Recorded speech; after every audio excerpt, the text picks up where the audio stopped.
તો દ્વારકાના કલ્યાણપુર પંથકમાં 4 ઇંચ વરસાદ છે અને ગ્રામ્ય વિસ્તારોમાં ધોધમાર વરસાદ વરસી રહ્યો છે। બજારો રસ્તાઓ પર પાણી ફરી વળ્યા છે। ભાટિયા, રાવલ, ટંકાર, પિયામાં પણ ધોધમાર વરસાદ છે।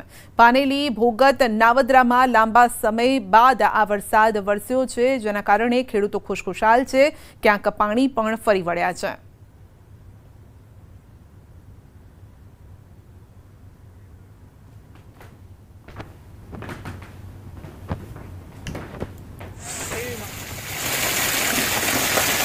तो द्वारका पंथक में सारो एवो वरसाद वरसी रह्यो छे। अनेक गामों पाणीथी तरबोळ थई गया छे। आ अंगे ज वधु अपडेट मेळवीशुं। सहयोगी मुकुंद आपणी साथे जोड़ाई गया छे अने तेमनी पासेथी ज अपडेट मेळवવાનો प्रयत्न करीए। जी मुकुंद, केटला गामडाओ पाणीथी तरबोळ थया छे? क्या हाल वरसाद छे? जी संध्या बात करवामां आवे तो देवभूमि द्वारका जिल्लामां हाल सार्वत्रिक वरसादी माहोल शरू थई चूक्यो छे। द्वारका जिल्लाना खंभाळिया, कल्याणपुर, भाणवड सहितना તમામ તાલુકામાં હાલ ધોધમાર વરસાદ વરસી રહ્યો છે। આપ સીધા દ્રશ્યોમાં જોઈ શકો છો। દ્વારકા જિલ્લાના ખંભાળિયા તાલુકાના આ હાઈવે રોડ છે। હાઈવે રોડ પર હાલ ભારે વરસાદના કારણે વાહન ચાલકો પણ પારાવાર મુશ્કેલીમાં મુકાયા છે, કારણ કે ભારે વરસાદના કારણે વિઝિબિલિટી ઘટી ગઈ છે, વાહન વ્યવહાર પણ ઓછો થઈ ચૂક્યો છે। ત્યારે ખંભાળિયા તાલુકાના કેશોદ, ભારસર, વિંજલપર સહિતના ગ્રામ્ય વિસ્તારમાં પણ હાલ ધોધમાર વરસાદ શરૂ થયો છે। ભારે વરસાદના કારણે ખેડૂતોમાં પણ ખુશીનો માહોલ જોવા મળી રહ્યો છે। ત્યારે કલ્યાણપુર તાલુકાની વાત કરવામાં આવે તો કલ્યાણપુર તાલુકાના લાંબા, ભોગત, હર્ષદ, ગાંધવી સહિતના ગ્રામ્ય વિસ્તારમાં ભારે વરસાદના કારણે ગામની મુખ્ય બજારોમાં ધસમસતા પાણીના પૂર વહેતા થયા છે। ત્યારે હાલ Khambhalia Dwarka national highway road પર ન્યૂઝ 18 ગુજરાતીની ટીમ પહોંચી છે। ભારે વરસાદના કારણે વાહન ચાલકો પણ પારાવાર મુશ્કેલીનો સામનો કરી રહ્યા છે। ખંભાળિયા પંથકના કલ્યાણપુર તેમજ આસપાસના જે ગ્રામ્ય વિસ્તાર છે તેમાં 4 ઇંચથી વધુ વરસાદ ખાબકતા ચારો તરફ પાણી ફરી વળ્યા છે અને ભારે વરસાદથી ક્યાંક ને ક્યાંક જગતમાં કાચ પણ જોવા મળ્યો છે। જી, ખાસ કરીને એવા કયા વિસ્તારો છે જ્યાં વરસાદ વધુ છે? અને કારણ કે વરસાદ ખેડૂતોને આમ તો પ્રિય હોય છે, પરંતુ આ વરસાદ શું કોઈ પ્રકારની મુશ્કેલી લઈને આવ્યો છે? સંધ્યા વાત કરવામાં આવે તો કલ્યાણપુર તાલુકાના ગ્રામ્ય વિસ્તારમાં ભારે વરસાદના કારણે જગતનો તાત હાલ તો ખુશ જોવા મળ્યો છે, કારણ કે ભારે વરસાદના કારણે જે ખેડૂતોનો મગફળી, કપાસ, સોયાબીનનો જે પાક છે આ પાક સુકાઈ રહ્યો હતો, તેવા સમયે જ વરસાદની એન્ટ્રી થતા ક્યાંક ને ક્યાંક જગતનો તાત ખુશખુશાલ જોવા મળ્યો છે। બીજી તરફ વાત કરીએ તો કલ્યાણપુર તાલુકાના લાંબા, ભોગાત, હર્ષદ, ગાંધવી સહિતના જે ગ્રામ્ય વિસ્તાર છે, ગ્રામ્ય વિસ્તારમાં ભારે વરસાદના કારણે જે બજારો છે તેમાં પણ ધસમસતા પાણીના પૂર વહેતા થયા હતા। તો વાત કરીએ તો કલ્યાણપુર તાલુકાના જે ગ્રામ્ય વિસ્તારના ચેક ડેમો અને તળાવો પણ હાલ ઓવરફ્લો થઈ ચૂક્યા છે। જી, આપનો આભાર। તો કલ્યાણપુરમાં મેઘરાજાની ધમધોકાર એન્ટ્રી થઈ છે। કેટલા વિસ્તારો એવા છે જે જળમગ્ન પણ થઈ ગયા છે। ગામડાઓમાં, ગ્રામ્ય વિસ્તારમાં ખાસ કરીને વધુ વરસાદ છે। રસ્તા પર નદી જેવા દ્રશ્યો।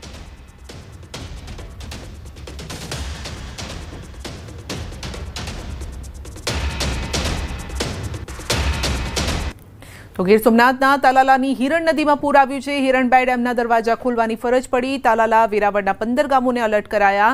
ગીરમાં ધોધમાર 4 ઇંચ જેટલો વરસાદ વરસ્યો છે। હિરણ નદીમાં પણ પૂર જેવી સ્થિતિ છે।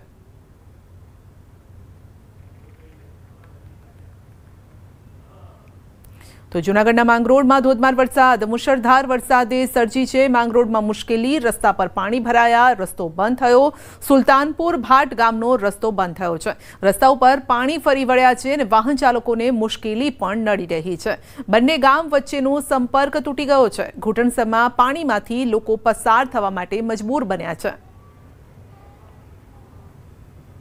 જૂનાગઢ જિલ્લાના માંગરોળ તાલુકામાં વહેલી સવારથી જ ધોધમાર વરસાદ થવાથી અનેક ગામો સંપર્ક વિહોણા બને તેવી સ્થિતિ છે। હાલ માંગરોળ તાલુકાનું સુલતાનપુરથી ભાટગામ જવાનો રસ્તો છે કે ત્યાં પાણી ભરાઈ ગયા છે। રસ્તા ઉપર આ જે છે ગોઠણ ડૂબ સુધીના પાણી છે। આગળ જતા જે સ્થિતિ છે તે અતિ આનાથી પણ વધુ છે પાણીની, કારણ કે રસ્તાઓ પર આ જે તમામ જે વરસાદી પાણી છે ખેતરોમાંથી રસ્તાઓ પર આવી ચડ્યા છે ને જેને લઈને લોકોને પારાવાર મુશ્કેલીનો સામનો કરવો પડી રહ્યો છે। આપણી સાથે સ્થાનિક વાહન ચાલકો છે। શું કહેશો, તમારું નામ? મારું નામ કમલેશભાઈ છે। હવે અત્યારે હું ભાટગામ જઈ રહ્યો છું, પણ રસ્તામાં પાણી વધારે છે, જેને કારણે મારે પાછું વળવું પડશે, બરાબર। હવે અહીંયાથી નીકળાય એમ નથી, જોકે એટલો બધો વરસાદ છે પણ એના સામે કોઈ વસ્તુ પાણીનો નિકાલ નથી, બરાબર, જેને કારણે અત્યારે પ્રોબ્લેમ થઈ રહ્યો છે। કોઈ કાં તો રસ્તો ઊંચો કરવામાં આવે અને કાં પછી પાણીનો કોઈ વ્યવસ્થિત નિકાલ કરવામાં આવે, જેથી કરીને કે આ પ્રશ્ન પાછો ઉત્પન્ન ન થાય. દર વર્ષે આ જ સ્થિતિ રહી છે, બરાબર. અથવા તો કોઈ રસ્તાનું કોઈ નિવારણ કરવામાં આવે, અથવા તો સાઈડમાં કોઈ ગટર મોટી કરવામાં આવે, કોઈ પણ એ વ્યવસ્થા કરે તો જેના કારણે આ વસ્તુ ન થાય, બરાબર. તો ખાસ કરીને વાહન ચાલકોની અને સ્થાનિક લોકોની પણ માંગ છે કે દર વર્ષે જ આ રીતની સ્થિતિ છે તે અહીં જોવા મળતી હોય છે અને જેના કારણે થોડા સમય માટે લોકો છે તે મુશ્કેલીમાં મુકાતા હોય છે. હજુ પણ આ રસ્તાઓ પર પાણી છે, જ્યારે પાણી ઓસરશે બાદમાં કોઈ પણ લોકો છે તે અવરજવર કરી શકે તેમ છે. અમાર બખાઈ, ન્યૂઝ 18 ગુજરાતી, માંગરોળ.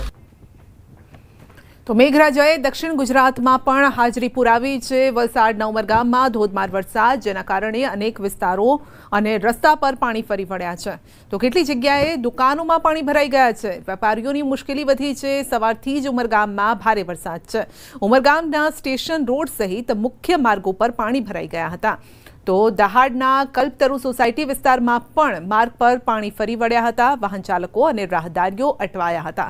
ઉમરગામ મામલતદાર કચેરી સામેથી પસાર થતા માર્ગ પર ઘૂંટણસમાં પાણી ભરાઈ ગયા અને આથી કચેરી પર આવતા અરજદારો પણ અટવાઈ ગયા.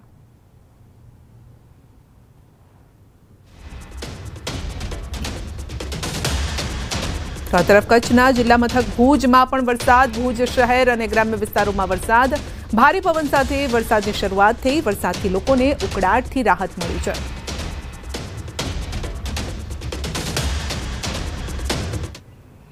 અમરેલીના જાફરાબાદમાં પણ ગત રાત્રે વીજળી પડી હતી. રહેણાંક મકાન પર આ વીજળી ત્રાટકી હતી. જાફરાબાદના ખોડિયારનગર કોડીવાડ વિસ્તારમાં રહેણાંક મકાન પર વીજળી પડી અને આકાશી વીજળી પડવાનો વિડીયો સોશિયલ મીડિયામાં વાયરલ થયો. વીજળી પડતા ઘરના ઇલેક્ટ્રિક ઉપકરણો બળીને ખાક થઈ ગયા. સદભાગ્યે કોઈ જાનહાનિ નથી થઈ.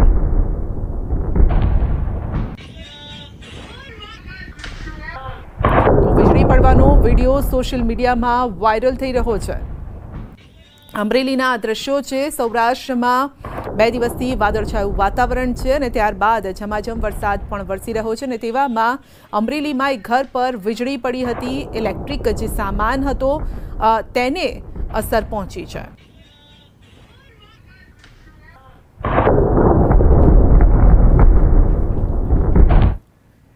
તો માયાનગરી મુંબઈ પણ પાણી થઈ ગયું છે. મુંબઈ શહેરમાં ધોધમાર વરસાદને લઈને અનેક વિસ્તારો પાણીમાં તરબોળ થયા છે અને મુખ્ય માર્ગો પર નદી વહેતી હોય તેવા દ્રશ્યો સર્જાયા. તો તમામ શાળા કોલેજમાં રજા જાહેર કરાઈ છે. સરકારી અને ખાનગી ઓફિસમાં પણ BMCએ રજા જાહેર કરી છે. તમામ બીચ પર સહેલાણીઓ માટે પ્રતિબંધ મુકાયો છે. મુંબઈમાં હવામાન વિભાગે જાહેર કર્યું છે રેડ એલર્ટ. મહારાષ્ટ્રમાં NDRF અને SDRFની ટીમ હાઈ એલર્ટ પર છે. લોકોને સાવચેત રહેવા માટે તંત્રએ પણ ખાસ અપીલ કરી છે.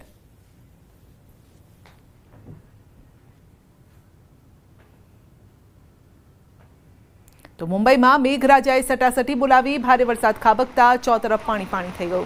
સાન્ટાક્રુઝ વિસ્તાર બેટમાં ફેરવાઈ ગયો છે. ચારે તરફ જળબંબાકારની સ્થિતિ સર્જાતા વાહન ચાલકો હેરાન પરેશાન થયા.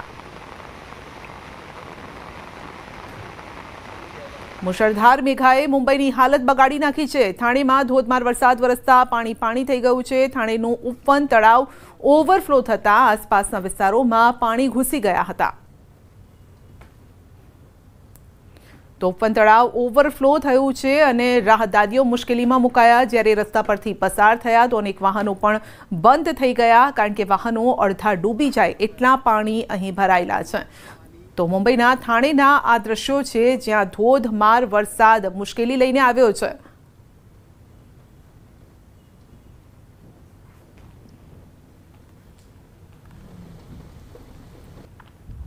તો પંચમહાલમાં વરસાદથી પ્રકૃતિ સોળે કળાએ ખીલી ઉઠી છે. પાવાગઢ મંદિરથી વડોદરા સુધી અદ્ભુત નજારો. પાવાગઢથી વડોદરાના આજવા તળાવના દ્રશ્યો આપ જોઈ શકો છો. હાલોલ વડોદરા સુધી આ દ્રશ્યો કેમેરામાં કેદ થયા છે. વાદળો ડુંગરો સાથે વાતો કરતા હોય તેવા આ દ્રશ્યો જોવા મળી રહ્યા છે. તો અદ્ભુત આ નજારો અને વરસાદી વાતાવરણમાં પાવાગઢ ખીલી ઉઠે છે અને ઉપર મહાકાળી મંદિરથી નીચેનો જે નજારો જોવા મળી રહ્યો છે તે સુંદર ભાસી રહ્યો છે. તો દૂર દૂર સુધી વાદળો આ સાથે પ્રકૃતિ સોળે કળાએ ખીલી ઉઠી છે. લીલોતરી છવાઈ છે અને દૂર સુધી વાદળો જોવા મળી રહ્યા છે. જાણે કે વાદળો પણ ત્યાં નજીકથી પસાર થતા હોય તેવા દ્રશ્યો પણ જોવા મળે છે. વધુ અપડેટ મેળવીશું સંવાદદાતા રાજેશ પાસેથી. જી રાજેશ, પાવાગઢ વિસ્તાર અત્યારે પ્રકૃતિ જાણે અહીંયા સોળે કળાએ ખીલી ઉઠી છે.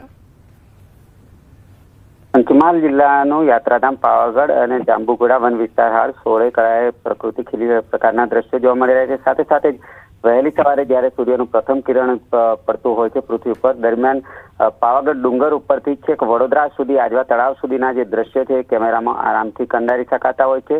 સાથે જ કુદરતી નજારો પણ અહીંયા સોળે કળાએ ખીલી ઉઠતો હોય છે. વાદળો છે તે છેક ડુંગર અને છેક ધરતી સુધી અડકીને નીચે વાતો કરવા માટે આવતા હોય પ્રકારના આહલાદક દ્રશ્યો જોવા મળતા હોય છે. આ જે દ્રશ્ય છે એક પાવાગઢના મંદિરના ટ્રસ્ટી અને જે ડોક્ટર વિજય પટેલ જે પર્યાવરણ પ્રેમી છે તેઓએ પોતાના કેમેરામાં કંડાર્યા હતા અને તેઓ પણ રોમાંચિત થઈ ઉઠ્યા હતા કે જે પ્રકારનું આ વાતાવરણ છે, હાલ પોલ્યુશન સવારમાં નથી જોવા મળતું, ત્યારે જે પ્રકારના જે દ્રશ્યો જોવા મળતા હોય છે, શુદ્ધ વાતાવરણ છે, એ પ્રકારે પર્યાવરણ જતનની સૌ પ્રકૃતિ પ્રેમીઓ પણ કરે એ પ્રકારની તેઓ પણ હાલ માગણી કરતા જોવા મળી રહ્યા છે. જી આપનો આભાર.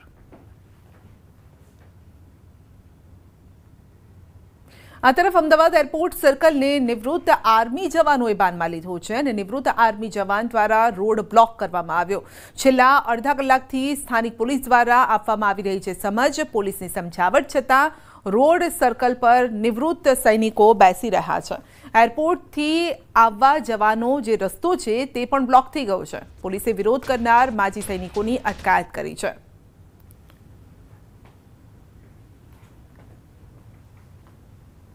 અમે આવ્યા છે અહીંયા આપણે મસૂરીથી અને જામનગર જવા નીકળ્યા છે. તો અત્યારે અમે 1.5 કલાકથી અહીંયા ટ્રાફિકમાં ફસાયેલા છે.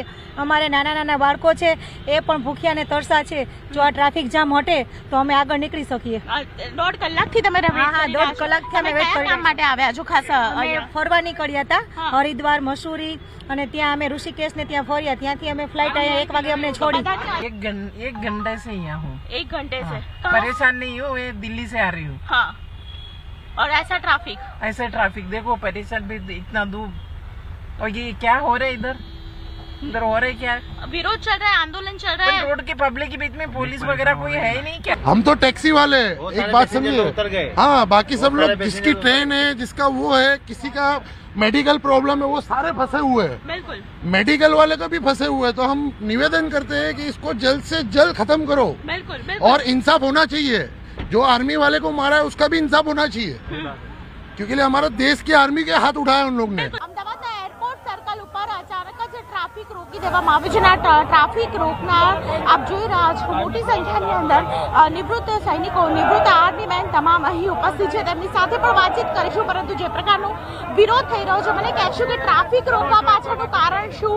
આપ શું કહેવા માંગો છો સરકારને? સરકારને અમે એટલું જ કહેવા માંગીએ છીએ, કારણ કે અમારા જે લીડર છે નિમાવત શાહ, એમને હવારમાં ગિરફ્તાર કરી નાખ્યા છે. કારણ કે અમારી આજ રેલી હતી, શાંતિપૂર્વક રેલી અમને કાઢવાની હતી. તો રેલીનું પરમિશન કે તમને મળેલું નથી. અમે પરમિશન માટે માગેલું, એપ્લાય કરેલું, છતાં અમને પરમિशन આપી નથી. मैम हमारे कोई गुजरात सरकार में सरकार कोई हमारा बात सुनना नहीं चाहती. हमने मुख्यमंत्री से मिले, हर्ष संघवी साहब से मिले, नीरजा गुटरू मैम से मिले. हमारे को जो खो खो की गेम खिला रहे हैं, मतलब हमारे को लॉलीपॉप दे रहे हैं. मुझे बताइए मेन मुद्दे क्या है, किस वजह से आप आज रैली निकालने वाले थे? मैम हम इसी हमारे 10% अनामत है जो गुजरात में कोई भी भर्ती है, जैसे पुलिस की भर्ती है, हमारी 1240 वैकेंसी है.